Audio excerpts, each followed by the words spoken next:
L'acheteuse d'affaires conclue Aurore Maurice vient de se livrer avec force sur certaines épreuves de sa vie personnelle.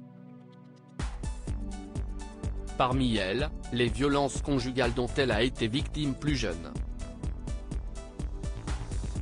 Arrivée il y a 2 ans dans Affaires conclues, Aurore Maurice est rapidement devenue l'une des acheteuses incontournables de l'émission d'enchères de France 2. Régulièrement, les téléspectateurs peuvent suivre de belles batailles pour les objets qu'elle convoite aux côtés de Caroline Margeridon, Stéphane Van Neudenhoven ou encore François Kasbardina.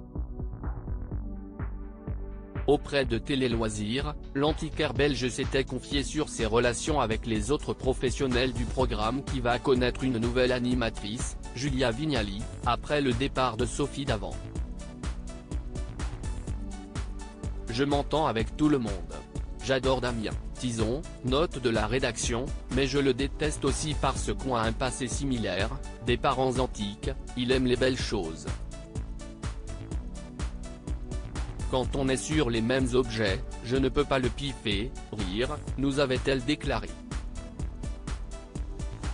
Aurore Maurice, affaire conclue, victime de violences conjugales lors d'un entretien accordé au podcast belge face à la juge Drouet diffusé le 19 juillet, Aurore Maurice s'est davantage dévoilée sur sa vie privée.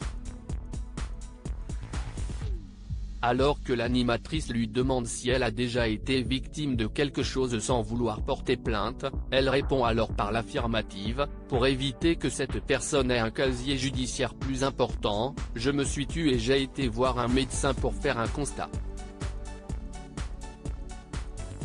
J'ai fait constater que j'avais le nez cassé et des côtes cassées, révèle-t-elle sans préciser à quelle période de sa vie elle avait traversé cette épreuve.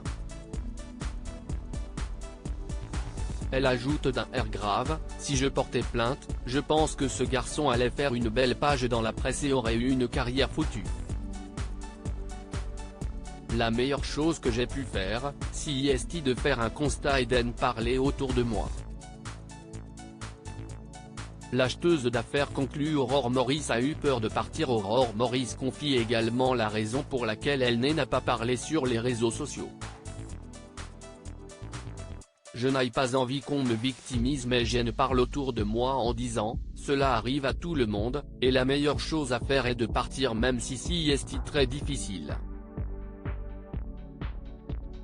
L'ancienne mannequin a révélé avoir réussi à sauter le pas la concernant. On a peur de partir. Si je pars, qu'est-ce ce qu'il risque d'arriver ?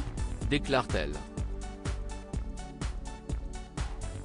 Et la première chose que j'ai faite c'est prendre mes clics et mes claques et je suis parti. J'ai toujours dit, la liberté coûte cher mais qu'est ce que j'aime ma liberté. En aucun cas, depuis que je suis jeune, je me suis laissé marcher sur les pieds et j'ai privilégié ma liberté. Conclut-elle avec fermeté.